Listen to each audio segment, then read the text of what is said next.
Assalamualaikum, hey guys.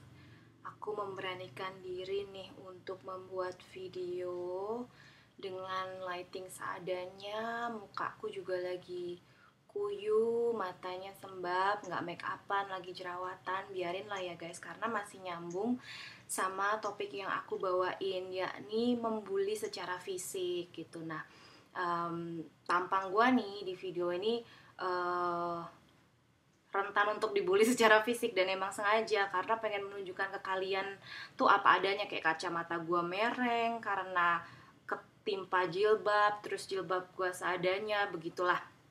Nah, gini, kenapa bully secara fisik? Tadinya sih nggak mau ke situ, tapi ke cyberbullying dulu. Kan lagi rame nih si Deavi itu banyak dibully karena memang dia uh, tertangkap basah melakukan plagiarism. Jadi ini ada banyak nih, belum dikonsepin pula. Jadi ada plagiarism, ada imperfection ya, dan ada cyberbullying dan physical bullying. Mana dulu nih? Plagiarism dulu ya. Aku nggak suka banget sama plagiarism memang, karena pengalaman hidupku tuh aku pernah ngalamin kata-kataku dipakai, meskipun cuma secuil aja, tapi kata-kataku dipakai sama orang itu nggak enak banget. Dicomot terus dibikin jadi advertisingnya dia, itu nggak enak banget. Dan aku pernah punya pengalaman yang traumatis banget buat aku ya, sangat menjatuhkan aku, dan bener-bener bikin aku kayak udah nggak percaya lagi sama humanity gitu. Adalah seorang guru yang terkenal banget lah ya, itu salah satu mentorku di masa lalu. Itu ternyata di bukunya yang pastinya terjual banyak sekali ya, ternyata mengambil kata-kata temen aku gitu. Temen aku yang memang dia seorang penulis, seorang aktivis, seorang jurnalis, dan itu tanpa kredit apapun. Nah, terus temen aku itu cerita dan dia sampai down banget. Aduh bun, gue baru nyadar kamar gue apa adanya banget ya. But anyhow, that's my wall. Ada pintu kamar mandi pula. Ya itu dia, ini pokoknya semua yang ada di kehidupanku lah nih tertata di depan kalian semua. Jadi nggak pakai pencitraan youtuber yang belakangnya didekor dulu secara chic gitu ya. Ini emang yang penting apa yang aku sampaikan bisa nyampe.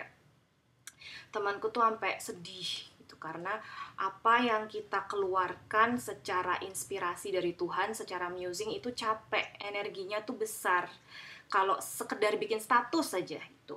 Dan kebanyakan kita nggak semuanya kayak Gobin gitu. Kalau Gobin kan emang dia hidupnya udah tinggi banget lah ya, udah apalah. Lo mau pakai copyright aku silahkan, karena aku maunya copyleft bukan copyright. Pakai saja, kalau semua tulisanku bisa bikin kamu dapat rezeki, alhamdulillah, pakai saja gitu kan. Kita nggak semuanya bisa selevel Gobin. Nah, temanku ini sedih karena memang dia mendedikasikan seluruh hidupnya untuk menulis. Kuku gue juga tuh ya, even diri sendiri suka bullying diri sendiri.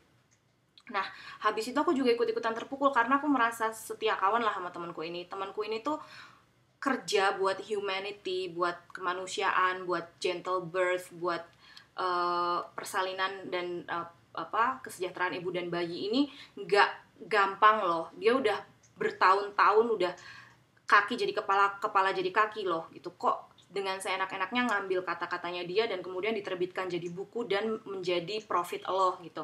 Nah, akhirnya sampai sekarang aku antipati banget gitu. Makanya sampai segitunya mungkin aku perlu trauma healing juga, sampai aku udah nggak mau lagi nulis yang dipublish. Aku yang benar-benar sampai tertutup banget sama sosial media, dan sama tetap sharing sih, cuma yang oke banget. Kalau aku tahu itu oke, aku nggak akan keluarin kecuali ke klien coaching aku sendiri. Kayak lo bayar, lo mau dapat wisdom gue, lo bayar gitu. Dan bener-bener antipati, kayak gue berikrar gue nggak akan mau jadi penulis yang publish, karena ternyata like a lot of writer is a fake di depan mata gue gitu.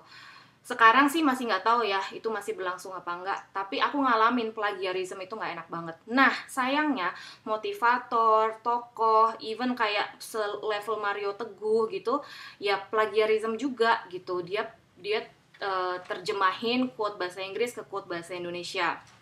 Dan sekarang yang lagi kena itu Afi. Sebelumnya juga ada adik si Rama Ditya Adhikara yang berprestasi, yang motivator, yang dikagumi banyak orang, tapi akhirnya dia terketahuan untuk ngopi bahwa karangan lagunya itu, karangan musiknya dia itu adalah musik orang lain gitu, yang untuk games.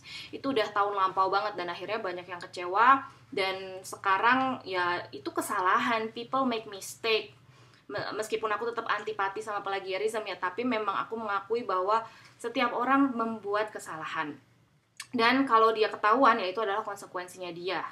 Dan memang dia harus menerima kritikan, kemudian hujatan orang, karena sekarang juga level yang kita diserang dari seluruh penjuru dunia, karena kita punya akses. Ibaratnya pagar kita tuh bukan pagar rumah lagi, tapi pagar kita itu adalah sebebas login username and password, itu pagar kita.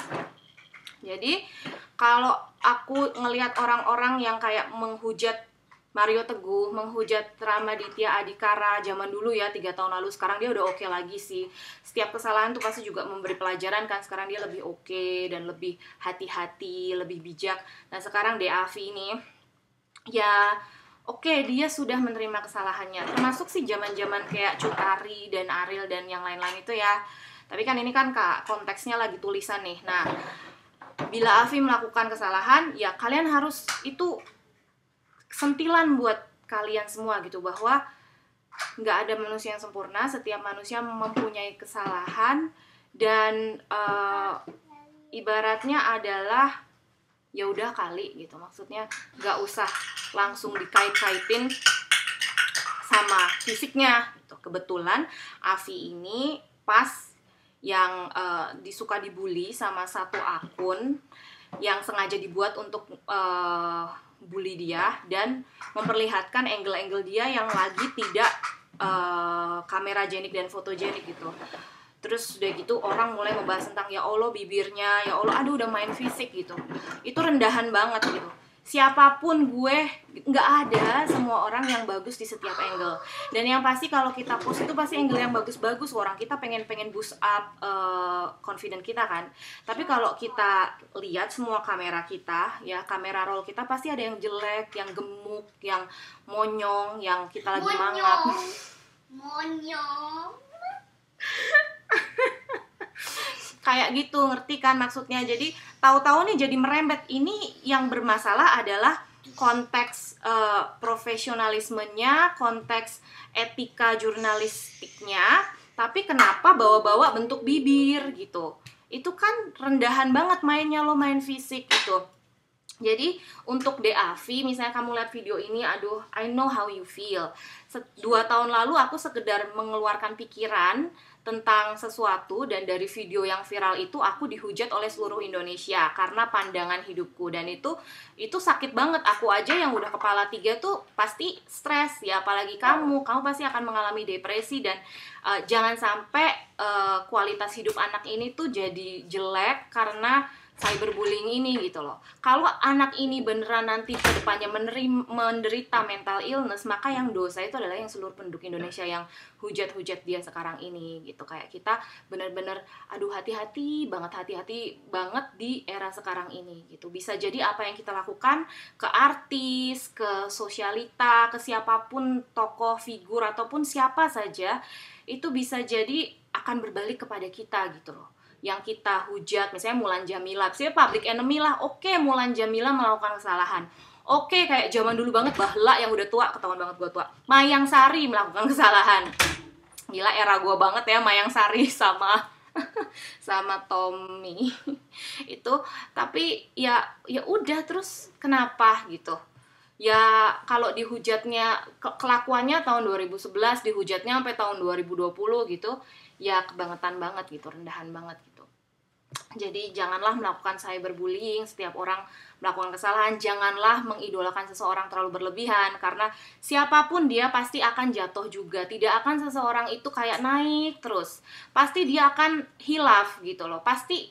Dan kalau yang lo idolain, entah itu siapa ya, drakor atau motivator atau kayak selebgram atau siapapun, He is not a saint, she is not a saint, she is a human. Dan manusia itu pasti naik turun, pasti punya kejelekan, pasti punya hilaf kalau dia lagi capek gitu ya, pasti pernah salah ucap gitu. Mboh itu Ahok, nggak usah yang senyolot Ahok deh, ntar misalnya lo ngefans sama siapa gitu, pasti dia punya cacat, pasti dia punya cacat. Jadi kayak gitu deh overall ya. Jadi jangan melakukan cyberbullying. Untuk yang melakukan kesalahan, adik-adikku yang misalnya penulis atau sutradara atau artis atau apa segala macam, kalian melakukan kesalahan terus banyak yang dibully gitu di sosial media, langsung komen-komennya negatif gitu, ya latih-latihlah sealing kayak seperti di videoku setting boundaries. Nanti mungkin insya Allah aku akan sharing lagi tips untuk sealing. Tapi yang pasti sih itu pagar, hati-hati banget, bahwa hati-hati sama kreativitasmu, lindungi itu gitu. Dan aku sekarang sih bener-bener kayak gimana ya, aku tuh sebenarnya pengen banget ngeblok loh, cuma gara-gara kejadian yang nimpa temenku itu, aku tuh bener-bener sampai udah, gue sekarang nggak mau ngeblok, gue nge-YouTube aja, nge-vlog. Jadi orang bisa tahu mulut gue yang ngomong, kata-kata yang keluar dari kepala gue, dan gue nggak scripting, gue nggak ngafalin skenario, sehingga susah dong copy paste kayak gaya gue, kerudung gue, terus cara ngomong gue, terus isi konten kata-kata gue, kan susah gitu untuk niru video. Sementara itu gitu, gue nggak mau ngeblok lagi, karena kalau niru tulisan itu tinggal copy paste, ganti nama, ganti tanggal, udah kan. Sampai segitu traumanya. Tapi kayaknya gue tuh kangen banget ngeblok lagi. Kira-kira kalian mau nggak ya kalau misalnya aku sharing lagi sharing kayak the way I am secara tulisan gitu, yang pastinya tetap ke gaya gue gitu, lebih menggigit, tajam, menusuk segala macem. Aku tuh kangen gitu. Tapi gara-gara waktu kejadian itu tuh gue kayak shutdown semua tulisan gue tuh, hanya kayak status, atau gue hanya sharing tuh di teman-teman deket gue aja gitu, nggak yang di grup yang banyak anggotanya segala macam gitu. So what do you think? Sharing dong. Ada yang pernah dibully nggak? Ada yang pernah diplagiat nggak? Terus ada tips-tips buat Afi nggak? Afi Nurhaya, gue aja ngafal loh. Dari dulu gue sama anak ini tuh ya kagum, cuma nggak segitu ngefansnya, karena kayak gue udah tahu kayak nih anak masih question mark nih.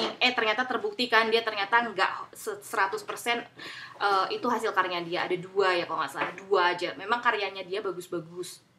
Tapi waktu itu gue nggak yang adoring banget, nggak tahu kenapa, like I knew like kayak gue bisa membaca gitu lah, oh ini pasti lagi berkembang gitu. Tapi nggak apa-apa deh, kamu tuh bagus. Dan ya harus kuat mental memang, kalau mau maju zaman sekarang tuh kuat mental. Jadi gue sendiri even kayak ya udahlah, gue nggak mau lah yang namanya fame gitu, berat banget. Mending ya udah hidup di dunia sendiri aja gitu. So diskusi dan coba aku pengen tahu komentar kamu. Dan kalau misalnya ada yang bullying, ada yang main fisik, ada yang main kebun binatang, ada yang main kata-kata kasar, itu aku blok ya. Jadi ayo kita sama-sama berlatih untuk mempraktikkan etika berinternet mulai dari diri sendiri ya. Sampai ketemu di vlog aku selanjutnya. Assalamualaikum, aloha, namaste, bye-bye.